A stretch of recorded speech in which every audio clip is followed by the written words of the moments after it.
Ici Christophe Magius, la voix de la WWE dans les Europes. Salut la compagnie, ici Jean Brassard. Ici Michel Le Tourneur. Bonjour amateurs de lutte, ici Raymond Rougeau. Ici Santino Marella. Ici Speedball Mike Bailey. Ici PCO, the French Canadian Frankenstein. Vous écoutez, soyez-y, mesdames, messieurs, avec Marc Blondin et Hanson GF. It's alive! It's alive! Salut tout le monde, bienvenue au podcast Soyez-y, mesdames, messieurs, votre rendez-vous hebdomadaire pour discuter de lutte professionnelle. Mon nom est Hanson GF, en compagnie, bien évidemment, de Mr. Fun International, Top of the World, The Original, Vintage depuis 1958. Self-proclaimed legend, l'homme au mollet d'essier de Molletator. Et comme dirait Sly, mon ancien partenaire, même si c'est un mensonge, tous les gros ont de gros mollets, j'ajoute à cette liste. Sourd, aveugle, sénile, amnésique. Amnésie, mesdames, messieurs. Comment ça va, partner? Hey, ça va bien? Ça va bien toi-même? Ben oui, t'as rafraîchi ta coupe de cheveux. Ceux qui ont la chance de nous voir sur YouTube, là, wow, c'est incroyable! Hey, parlant d'incroyable, premièrement, oui, à chaque 3 semaines, je vais au barbier de la gare. Je vais voir mon ami Danny Coutu. Me fait couper les cheveux. Ça coûte trop cher à chaque fois, mais c'est comme ça. On les salue, ils sont sûrement à l'écoute. Toi, tu te fais couper les cheveux ou si t'es ramasses parce que t'es père? Les deux. Hey, t'es bien dans que ça le matin. Ça te coûte combien de faire couper les cheveux, toi? Trop cher pour ce qui reste, effectivement. Non, mais sérieux, combien ça te coûte? Je sais pas, moi, je paye avec ma carte. Ça doit coûter 30 quelques piastres, c'est une coupe de cheveux. Moi, Christophe, excuse-moi, ça frôle le 50. Ah, mais toi, t'es millionnaire. Puis non, mais j'ai dit, je trouve ça cher. Ben, dis ça aujourd'hui. Mais Marc, c'est pas grave. Money is no object parce que tu as très bien marié. Oui, c'est vrai. Hey, t'as vu notre chum PCO aller détruire les gars de BPM Sport puis faire sa grosse tournée médiatique? Ben ouais, faire toutes les stunts qu'on voulait faire à BPM Sport, il est allé faire. Ben, c'est le fun. Non, mais j'ai vu ça, c'était bien le fun. On va le dire, BPM Sport booké par Hanson GF par texto avec Anthony Desaulniers. Belle performance de PCO. A bien vendu le show, a bien vendu TNA. N'a pas mentionné la date, comme tu as dit, mais c'est pas grave. Puis, j'ai vu un article dans le Journal de Montréal aussi qui vend bien le show. Et notre ami PCO met son chum D. Destro over pas mal. Écoute, tous les gens de bras de fer à travers la planète ont déplacé à Verdun. Ouais, on les salue, les 5. On pourrait les nommer par leur prénom, mais faire sa part, belle tournée médiatique. Ton ami Ross, je pense qu'il est en ville en plus. Ouais, ça, j'ai entendu, ouais. Ça me surprend que vous n'êtes pas allés luncher ensemble parce que tu lui dois un steak. Ouais. Fait que. Mais tu sais, j'ai réalisé la semaine passée là, que quand il m'écrit, je réponds. Quand moi j'y écris, il ne me répond pas. Fait que je pourrais y écrire, dire quand est-ce qu'on va souper, il ne me répondra pas. Ben, c'est les. Hey, je te mets au défi, fais le test. Honnêtement, il faudrait que j'écrive en anglais. C'est sûr que ça aiderait. Ross Foreman, son français doit être approximatif, en effet. Fait que là, les billets sont en vente. Ouais, ils sont en vente depuis samedi, le 25 mai. Exact. Puis, il y a plusieurs vendeurs là, qui vendent des billets. Puis ici, on en vendait. Firestorm en vendait. Carl Leduc s'est fait une section. Nous autres, on a une section. La section Sim, on n'a pas toujours vu les billets encore, mais Marc, tu vas avoir ça. Ceux qui veulent être dans la section Sim, écrivez à Marc ou à moi. On a 50 billets, admission générale, toute la gang du Sim assis ensemble. Alors, ça peut être cool. Ça peut être le fun. On va vous en parler tout au long des prochaines semaines. Mais on a 50 billets placés, très bien placés. Mais PCO est en feu. Là. Je le vois aller sur son Facebook. Il va livrer des billets. Il est là en personne. T'sais, il prend sur lui, puis c'est important pour lui. Fait que, tout le Québec qui nous écoute, là, soyez là à TNA. Si vous ne vous rappelez pas du produit parce que c'est plus à la télévision en français depuis quelques temps, c'est un excellent produit, de bonnes histoires, d'excellents lutteurs. Manquez pas ça. Hey, tantôt, on parlait de BPM Sport, puis moi, j'écoute régulièrement le show du matin, le club du matin. Là. Ouais. Coudon, Gilbert, y a-tu une crotte contre toi? Toute fois qu'il mentionne ton nom, il te traite de toi et non, puis... Moi, j'ai des échos de ça parce que j'écoute pas toujours 91.9 le matin parce que j'ai pas le temps, pas parce que c'est pas bon, parce que c'est un excellent show. Il m'a traité de blanc-bec il y a une couple de semaines. Là, cette semaine, il dit qu'il allait régler mon cas. Il pensait que je m'en venais en studio. Juste un message pour Gilbert Delorme. Cherche pas Handsome GF parce que tu vas le trouver. Ah ouais? Ouais. Ah ben, Parce que, tu sais, Gilbert Delorme, c'est un gars de la Rive-Sud, Saint-Bruno. Moi, j'étais à Sainte-Julie. T'as un show à Sainte-Madeleine. Hey, on pourrait régler ça, Gilbert, là. Comme tu veux. je te dirais que le boss, c'est moi, c'est pas toi. Ouais, mais c'est moi qui ai les bonnes idées. Fais pas ton Drénuc, là, c'est moi qui décide. Ah ouais, c'est toi qui décide. Ben oui, moi le boss. C'est moi qui ai décidé que Firestorm allait embarquer dans la finale. Mais ça, c'est une autre histoire. T'as pas décidé, t'as amené l'idée. Et j'ai approuvé et on a oublié de le dire à l'arbitre. Ça fait y de la merde. Comment ça, Ben l'arbitre, ouais, il savait imagine. Ben, il savait pas, lui. Pour ça qu'il se tassait pas, il savait pas, personne n'y avait dit. Ben oui, on y a dit. Tu restes Ben, il m'a avec ta dit. Firestorm après, puis je lance la poudre dans les yeux. Moi, il m'a dit qu'il savait pas. Puis, hey, les cheveux frisés de même, là, Maltais, je te dis, ça aurait brûlé. Ben oui, il le savait. Mais la c'est question que tout le monde se pose, est-ce que Will Maltais est le fils de Patrice? Oh, hey, question quiz. Hein. On passe au, Et la vote, on va prendre réponse des est... appels. C'est quoi la réponse? Oui! Comment? C'est parti, mon kiki. Oui! Mais c'est pas Hey, vrai, Marc. il n'est pas le fils à Maltais. Ben, il est Hey, le fils à Maltais, mais pas à Pat. hey, D'ailleurs, oui. à Simmania 6, le fils et le père, Sébastien, mieux connu sous le nom de Smom Dax, seront les deux arbitres de Simmania 6, père et fils. Wow, hey, ça va être bon, ça. Hey, là, est-ce que j'ai un match, moi, à Simmania 6? C'est pas, je suis là-dessus, je t'en ai préparé à 4, mais je suis tanné de te voir perdre. Honnêtement, j'ai pitié de toi. Ah, ben c'est une À conspiration. chaque fois, tu manges une volée. Écoute, j'ai peur, tu sais. Alexandra m'écrit, ta petite fille m'écrit. Non, elle À 2 ans, Marc. OK. C'est pas elle de base. Ça doit être un faux compte. Mais c'est ça. Écoute, on verra, on verra bien. Hey, là, c'est qu'il y a de la tricherie à chaque fois que je suis dans le ring. C'est Ah une oui. conspiration. T'es Simmania, t'es TOW. C'était tout arrangé, cette histoire-là. C'est Je arrangé suis à comme la ça. lutte. Ben non. L'épisode 1900, Eh, boy, boy. 167 du Sim. Soyez-y, mesdames, messieurs. On est parti vers l'été. Hein? Ça fait du bien. On a des Ouais. belles journées. Et puis, présentement, au moment où vous écoutez ça, je suis possiblement en train d'animer sur le bord du fleuve à Saint-Siméon, alors qu'il annonce à peu près 12 degrés là-bas. Fait que, mais M. Fun est international. On parle de quoi cette semaine? Ben, je sais pas. Si tu me parles. Macho man. J'y crois pas. Macho Man. Hey, il fallait bien qu'on chante un peu.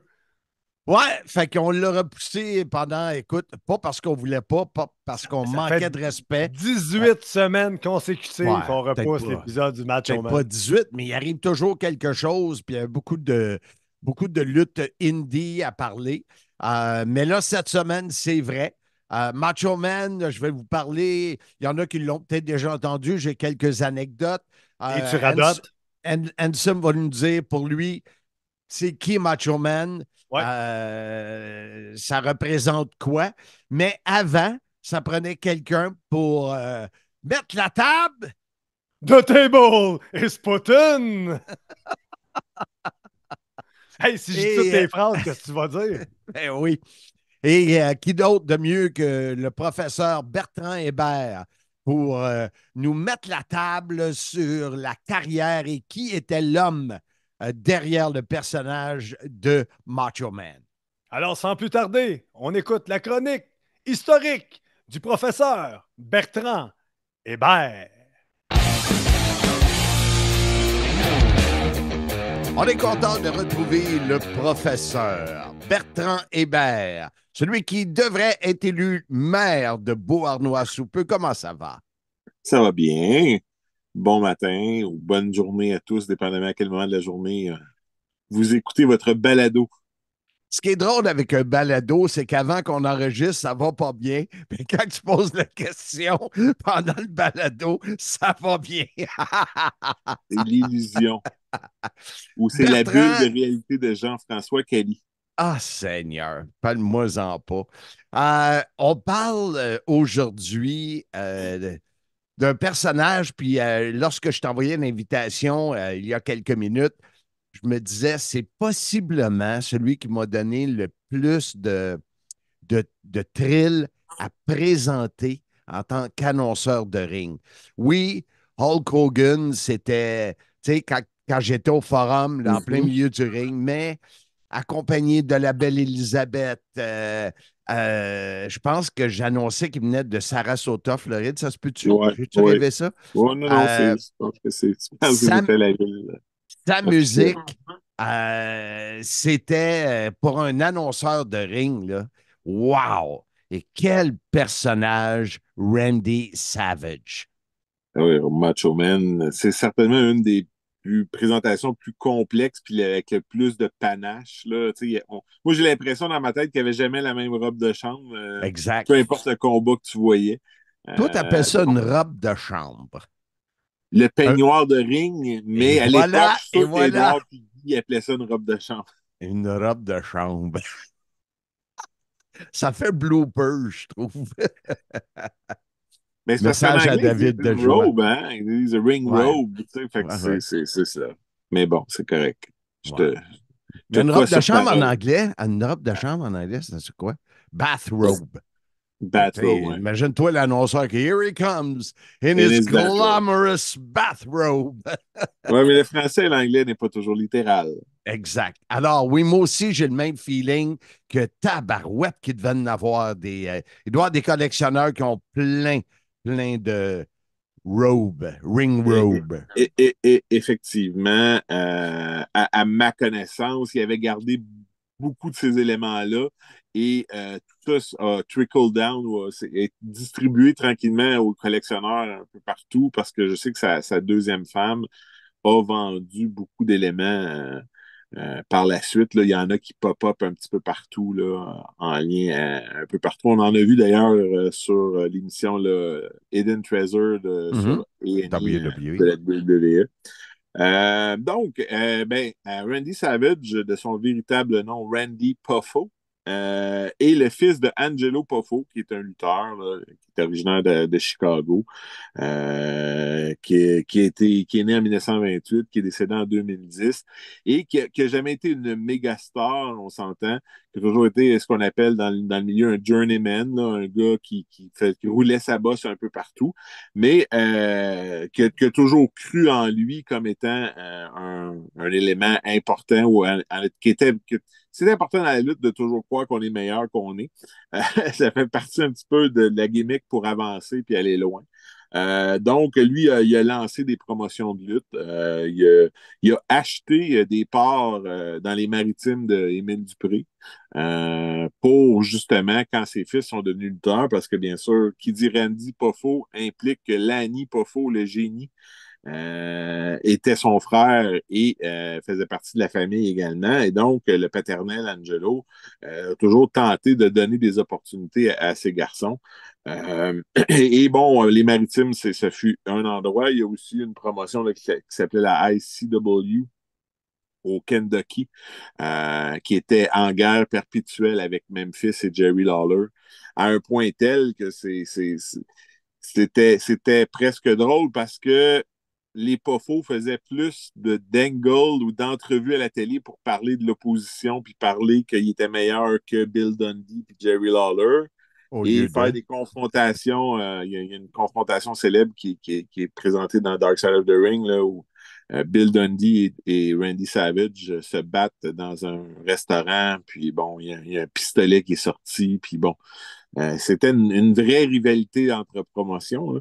Mais la promotion des Poffo a malheureusement pas eu autant d'impact qu'elle aurait pu nécessairement en avoir parce qu'au lieu de se concentrer sur son produit puis devenir meilleur avec ses talents, on attaquait l'autre promotion. Cependant, quand la promotion des Poffo est décédée, ce qui arrive souvent, malheureusement, dans un territoire comme ça là, qui s'attaque à un autre. Randy et Lanny ont eu des rivalités avec Jerry Lawler et les lutteurs de Memphis par la suite. Parce que, bien sûr, lorsqu'il n'y a plus de raison de se faire la guerre, pourquoi qu'on ne travaillerait pas ensemble? Exact. C'est de Memphis que va quitter Randy Savage pour aller à la WWF. Et c'est là que son personnage de Macho Man Randy Savage va prendre toute son ampleur et va vraiment décoller plus qu'il n'y avait jamais décollé ailleurs. Moi, je me souviens d'avoir eu. Oui. Mais je t'arrête là, parce que je veux que tu nous parles du baseball. Ah, le baseball, ben c'est sûr que Randy, à la base, était un receveur.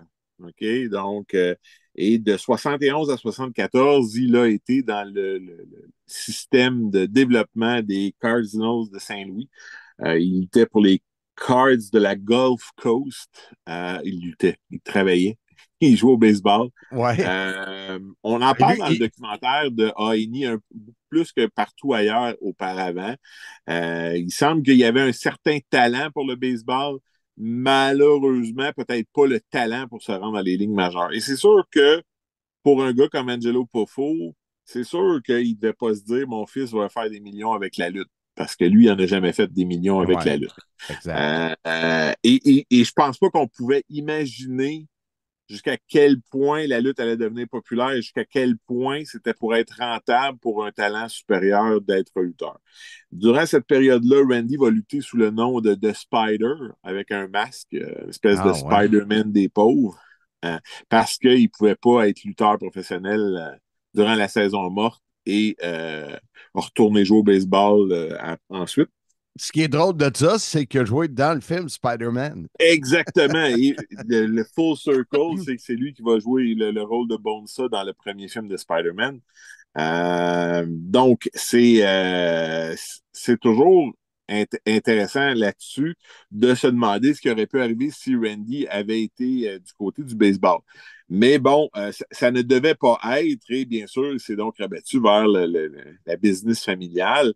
Et il faut avouer que c'est la star de la famille. Il n'y a aucun doute là-dessus.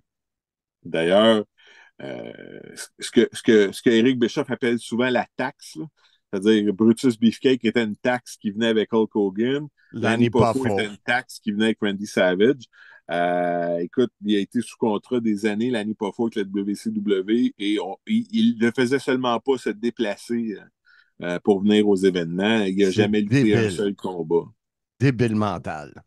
Donc, c'est comme ça. Pas que Lanny Poffo était une mauvaise personne ou un mauvais lutteur. Je pense que peut-être qu'à cause de son âge ou de son gabarit, on pensait qu'il n'y avait peut-être pas vraiment d'option pour lui à ce moment-là. Puis bon, je veux dire, force est d'avouer aussi que quand on te paye à rien faire, des fois, tu dis que c'est pas un mauvais deal. Et Lanny a pu profiter de la vie, là, malheureusement décédé subitement en 2013. Décédé subitement exactement là, des mêmes problèmes cardiaques que son père et des mêmes problèmes cardiaques qui ont aussi coûté la vie à Randy Savage en 2011. Il y a beaucoup de gens qui disent il a fait un accident d'auto, mais il était en auto quand il a fait une crise cardiaque. C'est ça. C'était proche si ma mémoire est bonne, c'était proche de Sawgrass, le gros centre d'achat. Ça se peut-tu ou. Alors, je ne pourrais pas te dire, mais bon, sa femme était avec lui, c'est lui qui était au volant. Et la seule chose qu'il a pu faire, c'est se retirer de la route le plus rapidement possible. Ils ont percuté un arbre pour s'arrêter, mais pas à grande vitesse parce qu'il malheureusement, là, il était en train de décéder. Et sa femme a eu des blessures mineures dans tout ça, mais malheureusement, lui est décédé là, subitement et de façon foudroyante d'une crise cardiaque en voiture. Quand tu parlais de son frère tantôt, ça fait pas longtemps qu'il est décédé, lui. Non, 2023, pardon. Ouais, tu as dit 2013, mais c'est très récent. C'est très, très récent dans le cas de Lanny, c'est 1 an ou 2, là. Et c'est venu vraiment subitement parce que Lanny était retiré là, en Équateur, je pense. Il faisait la belle vie, il mangeait bien, s'entraînait et tout ce que tu veux et plus encore pour faire attention à lui. Mais il semble qu'effectivement, du côté des Pofos, on avait un problème de ce côté-là au niveau cardiaque. Dans le cas de Randy Savage, on disait que 90% de ses artères étaient bloquées, là, ce que j'ai fait dans mes recherches. Donc, c'est sûr que tu peux avoir la meilleure train de vie au monde, la meilleure façon de vivre au monde, la meilleure nourriture au monde, mais si tu as un problème qui fait que tes artères sont bloquées et que tu ne fais pas faire un check-up là-dessus, tu pourrais avoir des mauvaises surprises. Et à ces âges-là, dans la cinquantaine, c'est sûr que c'est foudroyant, ce type de crise cardiaque-là, bien souvent. Là. Et il n'y a pas beaucoup d'options, là, à moins d'être comme Jerry Lawler, avoir un médecin littéralement à côté de toi quand tu fais comme c'est arrivé à ton Montréal. épisode qui est arrivé à Montréal là, durant un spectacle. Là.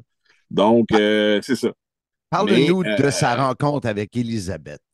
Ben, Elisabeth, c'est quelqu'un qui connaissait là, des gyms dans la région. Elle, son premier rôle à la lutte a été d'être commentatrice de lutte pour la ICW de Randy Savage. Et bon, lors de son contrat avec la WWF, c'est là qu'on va la transformer en manager, puis qu'il va en faire la part. Il venait de se marier avec elle. Et bon, je ne sais pas si c'est pertinent, mais selon toute vraisemblance, Randy était jusqu'à un certain point totalement obnubilé par Elisabeth. Il en faisait une maladie, ou presque. Toi, tu les as rencontrés à cette époque-là, mais tous les rapports disent que bon, c'est bien juste s'il ne l'enfermait pas dans le placard à balai quand il n'était pas dans la même pièce qu'elle. Pour être certain que c'est ce qu'on ressentait. Tu sais, déjà, Randy, il avait un regard assez maladif, il est intense, plus intense que maladif. Savage. Fait que c'est sûr, Fait que c'est sûr que quand Elisabeth était là, on a l'impression que les yeux scrutaient tous les gars qui étaient tellement belles, tu sais. Fait que c'était dur de regarder. Pour avoir quelqu'un avec autant de charisme que Elisabeth en dégageait à cette époque-là, c'est sûr que ça prend quelqu'un avec beaucoup de confiance, mais ça peut créer quelqu'un un peu paranoïaque également de se demander est-ce que tout le monde pense à chaque fois qu'il y a un gars qui regarde Elisabeth. C'est certain. D'ailleurs, c'est un peu pour ça, hein, le personnage de Savage, ça lui vient, là, parce que c'est le seul pas faux qui n'a pas gardé son nom, ça lui vient vraiment de l'attitude qu'il avait dans le ring, puis la façon de lutter qu'il avait dans le ring, qui était un véritable sauvage ou un savage. Donc, et bon, le personnage d'Elisabeth combiné au Macho Man, ben, faut force d'avouer, et c'était le match parfait. Ils ont créé des moments iconiques de leur début ensemble jusqu'à leur séparation et finalement leur retour ensemble à la télé. Ils ont créé des moments qui ont marqué tout le monde, qui sont dans les plus grands moments qu'on peut se rappeler. Ce qui démontre encore 2 fois plus, peut-être même, parce qu'Elisabeth n'a jamais lutté, que c'est pas nécessairement la lutte en elle-même qui est le plus vendeur ou le plus important, c'est comment tu réussis à rendre ton personnage attachant, puis à rejoindre les gens dans leur réalité. Tout le monde pouvait s'identifier à avoir la belle Elisabeth à son bras si t'étais un gars, ou à vouloir être aussi belle ou aussi brillante et charismatique que la belle Elisabeth si t'étais une fille. Et ça semblait être l'histoire d'amour de tous les temps. Donc, malheureusement, ce n'était pas le cas dans la réalité. Quel mariage ou quelle union est parfaite dans la réalité, mais dans la réalité de la lutte, Miss Elizabeth et Macho Man Randy Savage, c'était le match parfait, là, du moins durant toute l'époque de la WWF, là, ça a été une histoire qui a parcouru le tout. Et Macho Man va quand même avoir une carrière de 85 à 94 environ avec la WWF. Mais en 94, il a 40 ans. Et apparemment, à 40 ans, Vince, à cette époque-là, croyait que t'étais trop vieux. C'est ça. Il l'a mis au commentaire, je pense. Hein? Il l'avait relégué au titre de commentateur. Il était très bon dans ce rôle-là. Mais bon, 40 ans aujourd'hui, pour un lutteur, ça semble jeune, presque. Donc, puisque... C'est ça, si on compare avec Carl, mais il n'y a pas juste Carl là-dedans. Les carrières se prolongent à plus long terme aujourd'hui. L'illusion peut être gardée plus longtemps. Et ce n'est pas un sport pur. comme le hockey ou le baseball ou le football, ou justement, des fois, à 40 ans, il y a une baisse de régime qui fait qu'on est peut-être plus capable d'être à ce niveau-là là, supérieur. À la lutte, et tu seras d'accord avec moi, c'est un mot que toi et moi, on déteste. Le mot régime. Oui, régime, c'est pas notre préféré, mettons. Excuse-moi, ça c'est trop dépend. facile. On en essaye plusieurs, on change, on butine. Oui, moi, mais ça. Mais ces grandes rivalités à la WWE, c'est sûr qu'il y a eu Hulk Hogan, là, ça, c'est évident. Ben, c'est sûr que la rivalité avec Hulk Hogan est une des plus grandes. Hulk Hogan, tu dis l'envers de la médaille de Hulk Hogan, le méchant de Hulk Hogan, ben, c'est pas Randy Savage qui arrive en tête de liste à la WWF, je sais pas qui d'autre, là. Ça a été la rivalité, ça a duré plus d'1 an, ils ont été partenaires, Macho Man s'est séparé. C'est choqué justement à cause de la belle Élisabeth, c'est comme si on avait amplifié à 100 000 ses vrais sentiments dans la vraie vie, sa peur maladive que quelqu'un touche, regarde ou essaie de lui enlever Élisabeth. Et cette peur maladive-là a poussé Élisabeth hors de sa vie dans le personnage de lutte.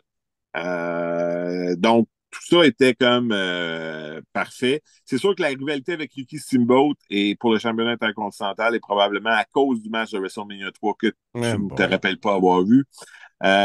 Non, mais je me souviens d'avoir vu ce match-là à Montréal, en tout cas, me semble. Oui, oui. Il y a eu au moins 2 combats au forum entre Macho Man et Ricky Steamboat en route vers WrestleMania 3. Et c'est forcé d'avouer que pour cette époque-là, c'est un des meilleurs matchs que tu ne peux pas avoir sur le tapis. C'était incroyable. Donc, ça, c'est probablement la rivalité qui a mis Macho Man sur la map de façon claire, nette et précise, comme potentiellement un successeur ou un futur champion du monde.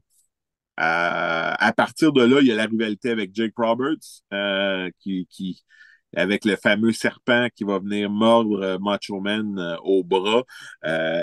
En rétrospective, ça semble complètement impossible que ce soit arrivé. Si on n'aurait pas les images, les gens nous diraient, ben voyons donc, ils ont pris un cobra, puis un cobra qui est allé mordre Macho Man. Apparemment, ben écoute, c'est drette là, je sais, c'est ça. Ça serait too much aujourd'hui, puis ils ont fait ça le samedi matin au Superstar. J'arrive pas à comprendre comment c'est arrivé, là, mais bon, c'est arrivé. À partir de là, c'est quand même une rivalité célèbre parce que ça vient avec le retour de Macho Man à la lutte après avoir perdu le match de retraite contre Ultimate Warrior à WrestleMania 7. Macho Man va revenir, il va se réconcilier avec Elisabeth, ils vont se marier à la télé, même s'ils étaient mariés depuis longtemps. Et étrangement, bon, ce faux mariage-là va durer moins longtemps que l'original, puisque malheureusement, ils vont se séparer dans les années qui vont suivre. Ils vont garder quand même une bonne relation parce que Macho Man est instrumental de ramener Elisabeth à la lutte via la WCW quand lui va faire le saut parce que, bien sûr, être commentateur, ça ne tente pas à Macho Man du tout. Et il va donc être là, de 94, 95 à 2000 jusqu'à la toute fin de la WCW. Étrangement, il fait partie des gars qui ne seront pas ramenés à la WWE sous une forme ou une autre. Il y a toujours ces rumeurs qui ne veulent pas mourir, que Vince avait vraiment une dent personnelle contre Macho Man, qu'il y aurait eu des relations spéciale entre Stéphanie et Macho Man, c'est la rumeur, et que Vince en est jamais revenu. Va faire une courte apparition en 2004 à TNA, là, juste pour dire, je pense qu'il fait une apparition, puis il se présente pas pour un match ou c'est juste pour dire, là, il y a eu entente, il y a eu mésentente. Mais déjà là, à cette époque-là, en 2004, on s'entend, il y a 50 ans, donc c'est sûr qu'il y avait ralenti énormément. Puis, il n'y avait plus le même look. Non, plus le même look du tout. Grosse barbe, selon les documentaires, là. Une utilisation croissante de substances à ce moment-là. Donc, beaucoup de difficultés là, à gérer la fin de sa carrière de lutte.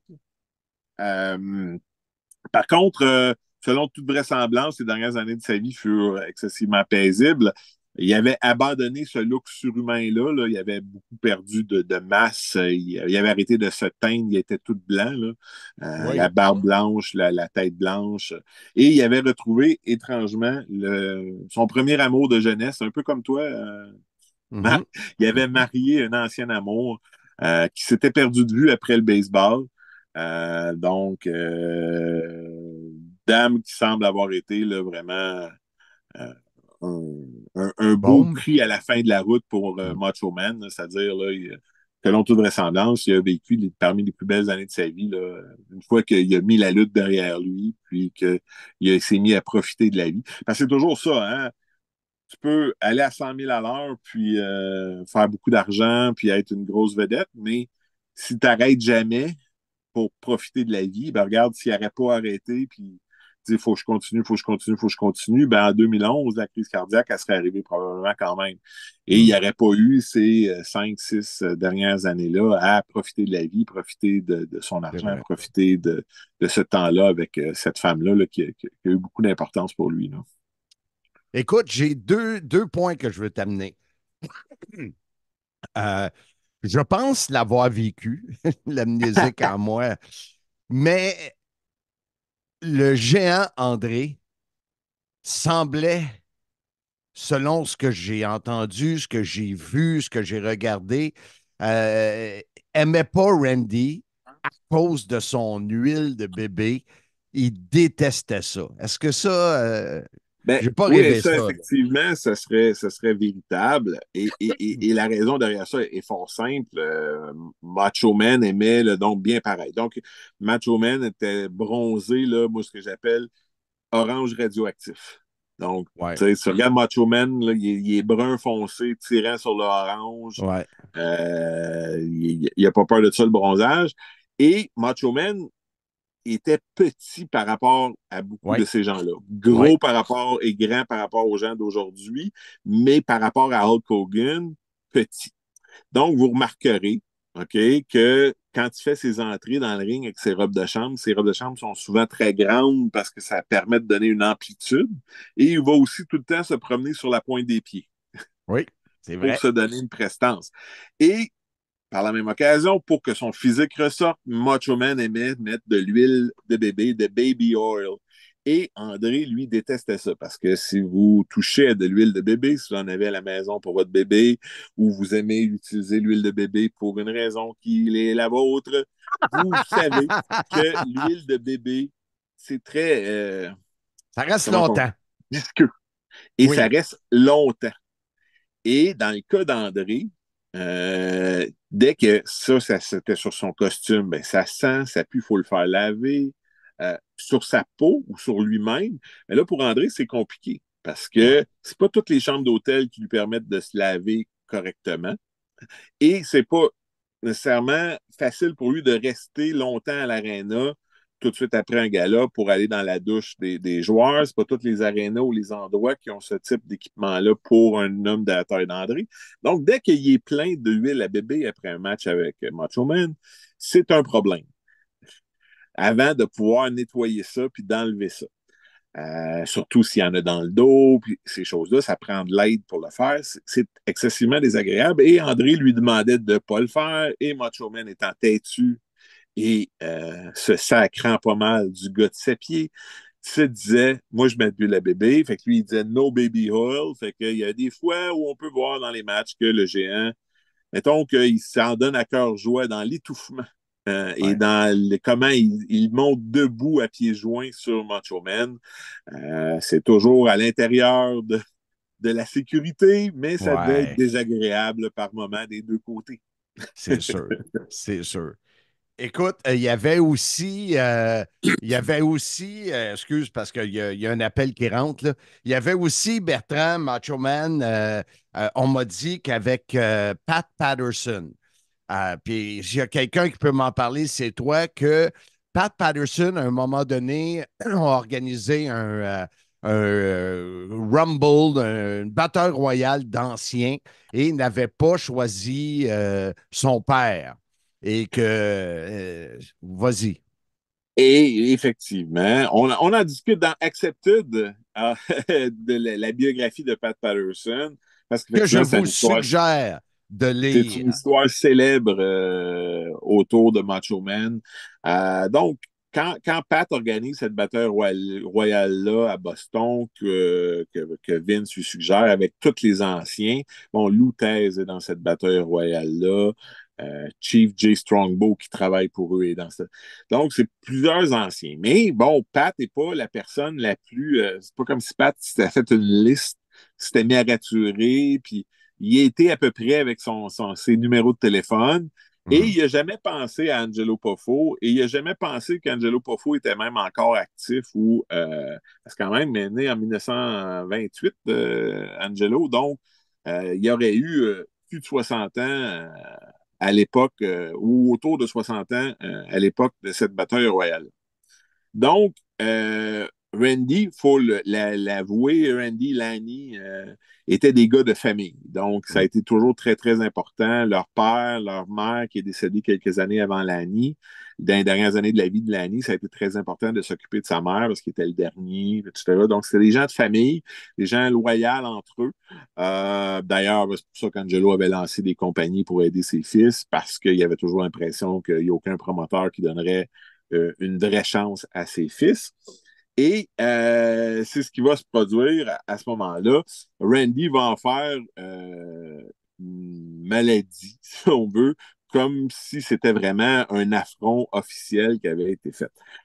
Au point où Pat va dire à Randy, si tu veux me donner une volée, aller te retrouver chez vous, puis on va aller jaser de ça. Fait que Pat a pris l'avion, puis est allé voir Randy. Donc, c'est sûr que dans les mots à Pat, ça diffuse un peu. Le fait de se pointer quand tu te dis je vais te donner une volée, déjà, ça calme le jeu un peu. Et quand ils en ont discuté, donc, tu connais Pat, je connais Pat, c'est totalement son genre d'inviter 25 gars, puis d'oublier Angelo Poffo parce qu'il ne pense pas que c'est le fils à Randy, c'est le père à Randy, puis que peut-être il devrait aussi l'inviter au cas où puis il faudrait qu'il trouve son numéro. Ouais. Ça y a juste pas traversé l'idée. Ça nous prouve aussi un peu qu'Angelo Poffo, c'était quand même pas Lou Thesz. C'est ça, c'est ça. On s'entend que politiquement, ça a été une bonne idée. Randy Lanier était avec la compagnie. Ça a été une bonne idée de l'inviter, mais Pat, il n'y a pas pensé. Bon, ils ont réglé ça à ce moment-là. Dans la tête de Pat, c'était réglé. L'histoire est ressortie dans les dernières années, même après le décès de Randy, parce que je pense que Lanny en a parlé. Pat m'avait dit aussi qu'il avait parlé de cette histoire-là avec Lanny quand Lanny est venu accepter le Hall of Fame pour Macho Man.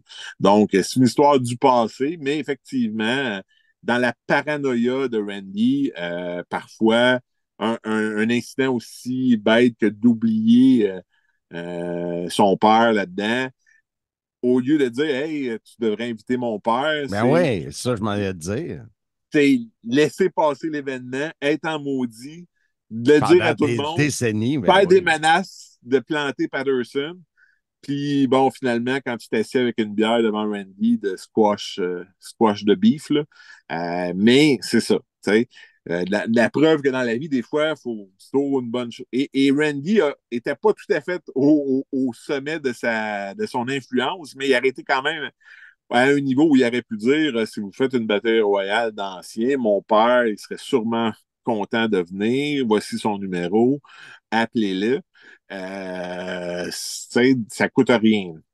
Mais bon, dans la lutte, il y a beaucoup aussi cette espèce de si je demande de quoi, je vais leur devoir de quoi. Là, on rentre encore dans la paranoïa, puis dans le questionnement, puis si je fais ça, ils vont faire ça. Si je fais pas ça, là, je vais avoir tel avantage. Là, on peut longtemps jouer là-dedans et malheureusement, heureusement, souvent les gens qui ont beaucoup de succès sont des gens qui vont se poser beaucoup de questions, qui vont calculer 3 moves en avant et Randy Savage, ben, c'était quelqu'un comme ça. Là. Donc, ça fait partie de sa légende. Si tu avais un qualificatif pour, si je te dis, pour toi, Macho Man, c'est... Oh yeah! Non, mais c'est spectaculaire. Macho Man, c'est toujours spectaculaire, c'est toujours électrisant. Tu sais, tu penses Macho Man, tu l'entends parler, premièrement. Et moi, j'ai toujours l'impression de le voir justement avec une robe de chambre sur la pointe des pieds, Ouais. les lumières, les doigts dans les airs, et Ouais. t'as toujours l'impression de voir une star. Ouais. Et à la WCW, par moment, surtout la partie NWO, pour moi, qui n'est pas ma préférée, c'est clairement un moment où on sentait qu'il n'était plus nécessairement la pièce de résistance. Mm. Mais ses combats contre Diamond Dallas Page, il a fait Diamond Dallas Page à la WCW. C'était des matchs, selon moi, les meilleurs matchs que Macho Man a fait à la WCW. Donc, quand Macho Man décidait qu'il mettait ses souliers et qu'on était pour voir le vrai Randy Savage, il y avait encore du jus dans le tank. Et le fait qu'il ait décidé à ce moment-là précis de mettre DDP over, ça te montre jusqu'à quel point sa tête de lutte était sur la coche parce que c'était le moment et ça a fait de Diamond Dallas Page une star à ce point précis-là. Et c'est tout à son honneur. Donc, même s'il avait une réputation d'être égoïste, je ne crois pas nécessairement que Macho Man était égoïste avec les bonnes personnes. Bertrand Hébert dit le professeur, comment je pourrais dire ça? D'abord, merci, un gros merci. Tout ce que tu as dit est vrai, donc ce n'est pas faux. Je vais le prendre. Merci, Bert. De rien. On est de retour au podcast. Soyez-y, mesdames, messieurs. Marc, dans le prochain bloc, tu as eu la chance de t'entretenir avec le célèbre Sébastien Doucet, mieux connu Célèbre, pousse pas, là. Mieux connu dans le monde de la lutte professionnelle comme Ricky Starr.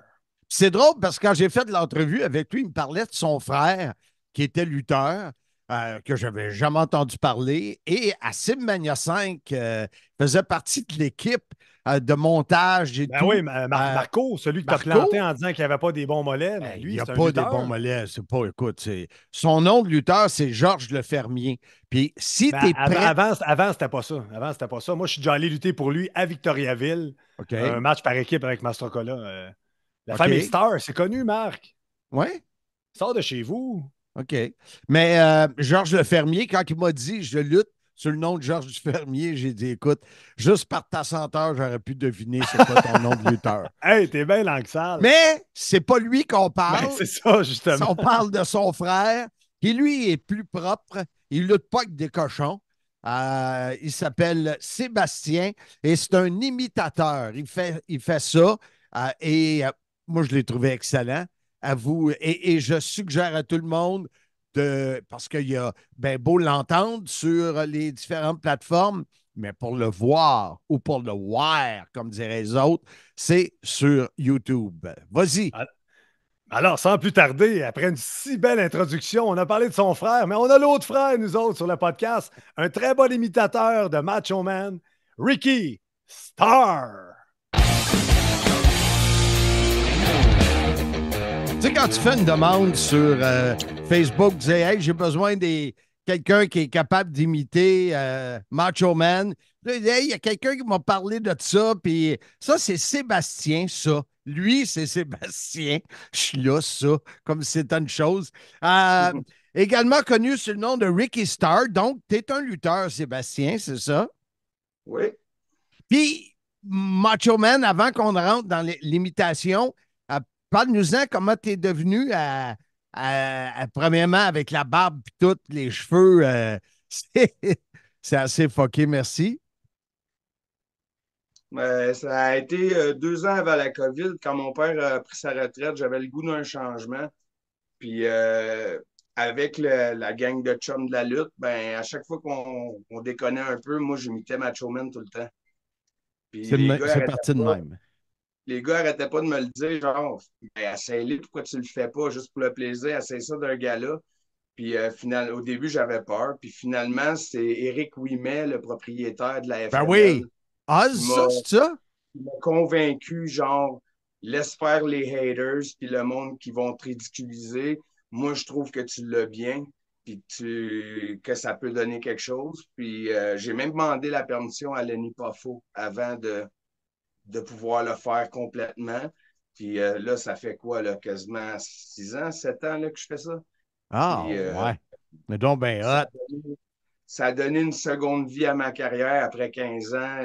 Ben, plus que 15 ans, ça va faire 26 ans au mois de mai, je fais de la lutte. Wow! Ouais, à 14 ans, j'étais un lutteur fondateur de la FLQ. Tabarouette, ah ouais. Quelque chose pareil, bravo. Bravo Merci. pour tes accomplissements. Puis là, comment tu peux nous faire ça, une imitation de je te laisse aller? As-tu besoin que je te pose des questions? Comment tu veux faire ça? Ça va mieux si tu me poses des questions, c'est plus facile de répondre. OK, OK. En anglais, bien évidemment. Ben ouais. Qu'est-ce que tu m'as écrit tantôt? C'était drôle. Je le fais en français, ça sonne comme.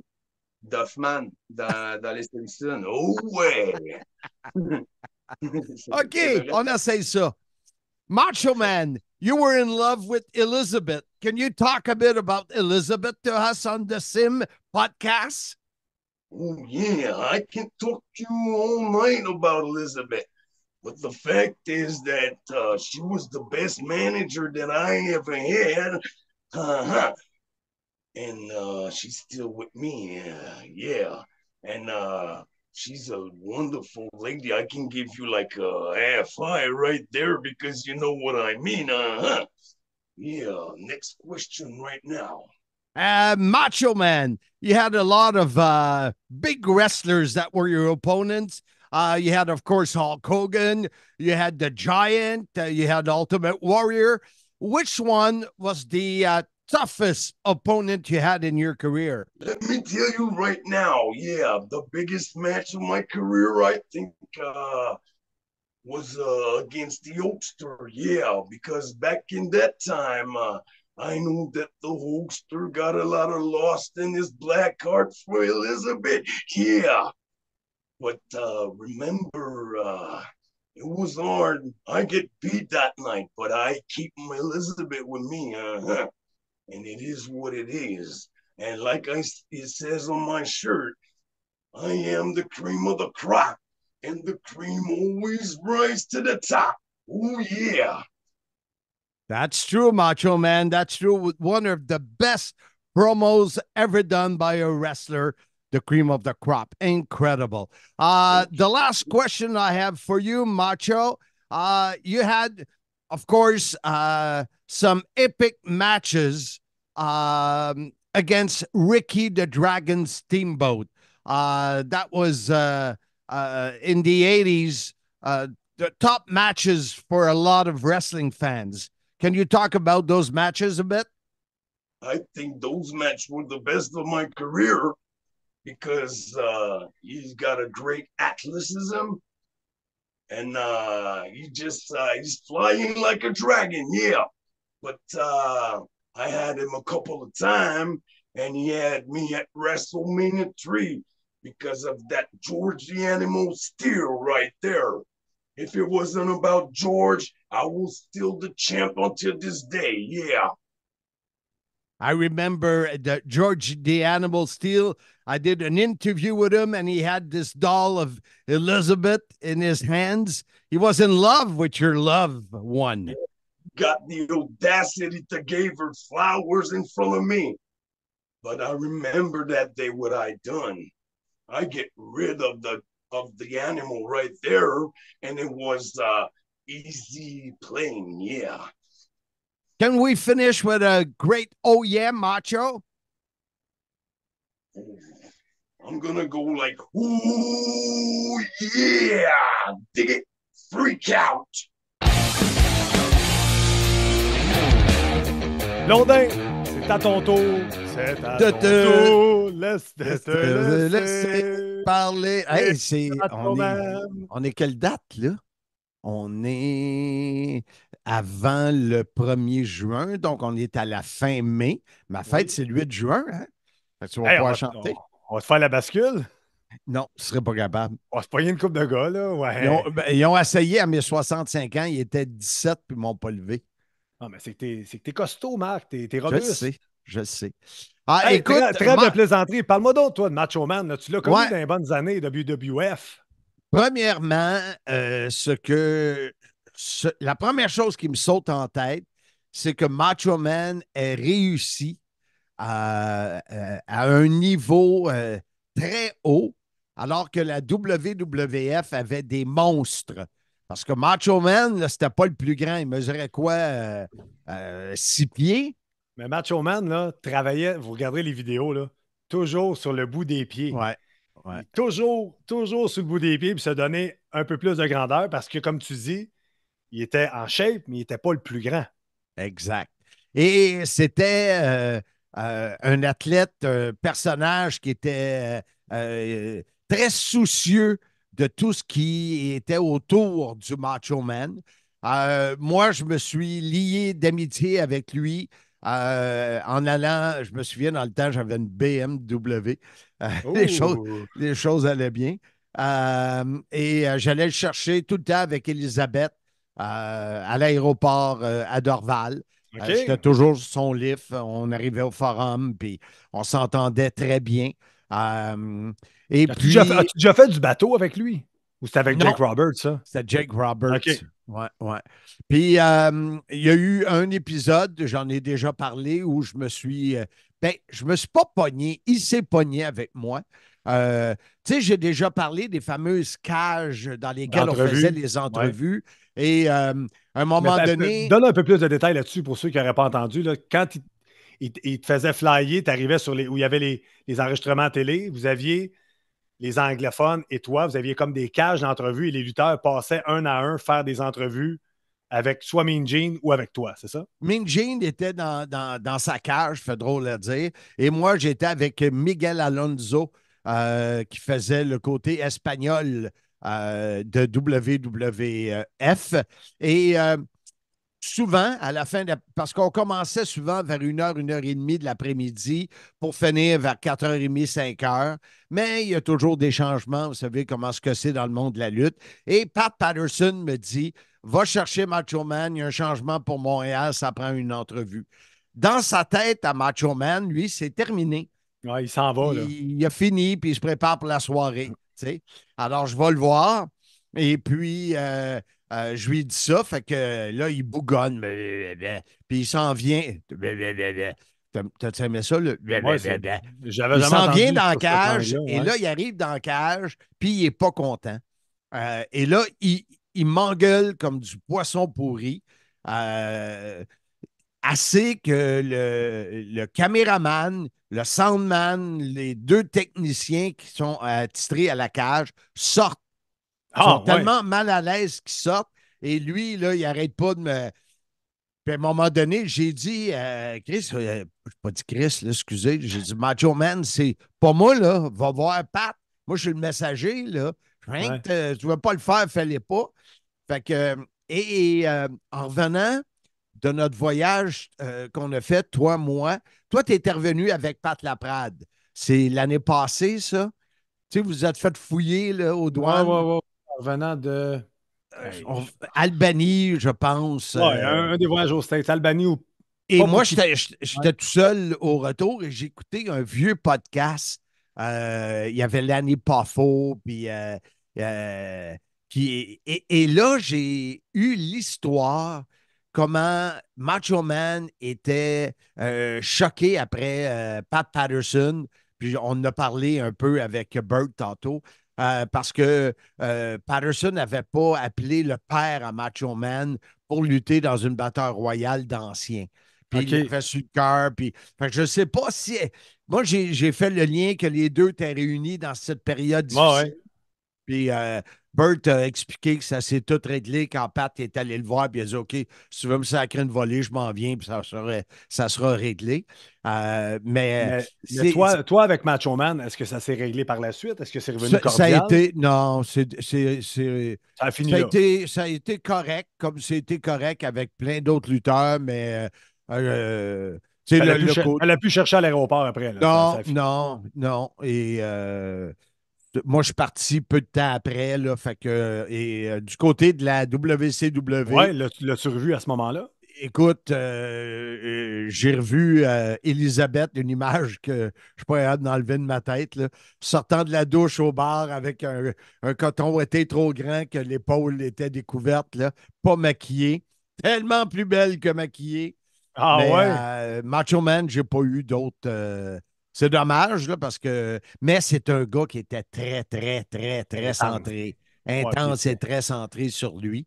Ceux qui ont vu mais- Dark Side of the Ring sur Macho Man étaient très malade mental avec Elisabeth, protecteur, avait peur de tout. Ouais. Il était comme un schizophrène. Là. Il voit les conspirations. Ouais. Il voit les conspirations contre lui. Il avait peur de tout le monde. Ouais. C'est un personnage spécial.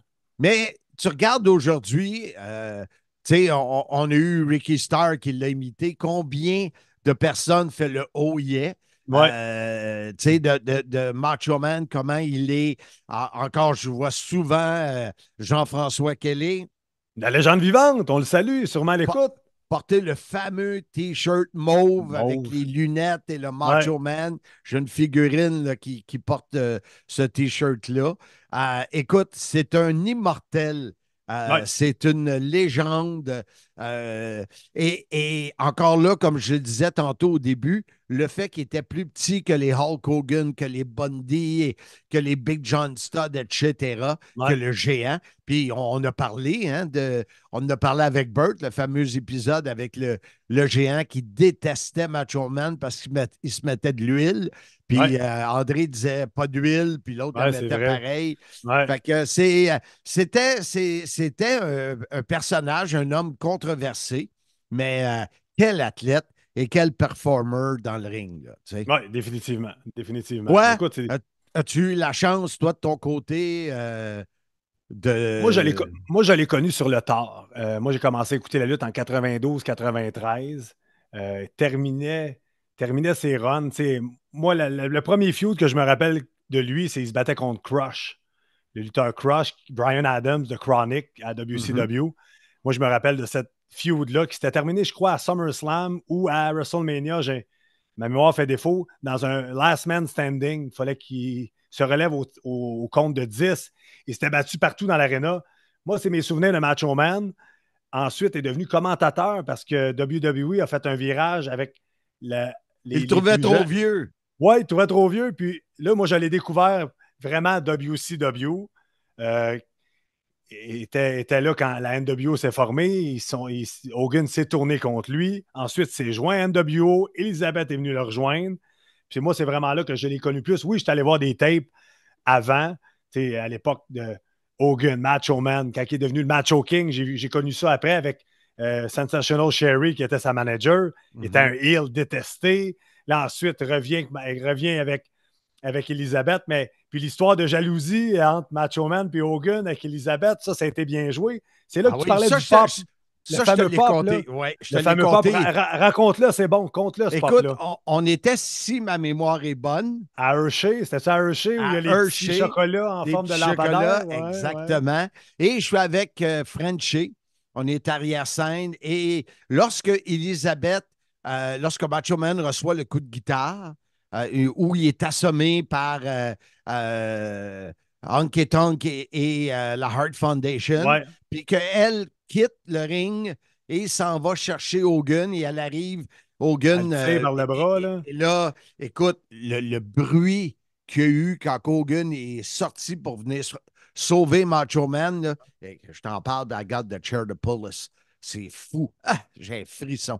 C'est un des moments marquants là, que j'ai vus. Et il était un de ceux qui ont créé ce moment-là. Wow! Écoute, c'est des beaux souvenirs. Je suis content que tu t'en rappelles. Tout d'abord, c'est une bonne chose que tu t'en rappelles. Puis, mais tu sais, il a marqué les générations. Puis comme tu le dis, même des gens qui ne connaissent pas la lutte connaissent le nom Macho Man. Et connaissent l'imitation. Exact. Hey Marc, ça fait un podcast très, très, très, très, très, très, très chargé, mais fort intéressant. Ça valait la peine de le faire, même si on l'a repoussé de 24 semaines. Mais c'était le fun, enfin, de faire le podcast sur la vie de Macho Man. Qu'est-ce qu'on a au menu la semaine prochaine, Marc?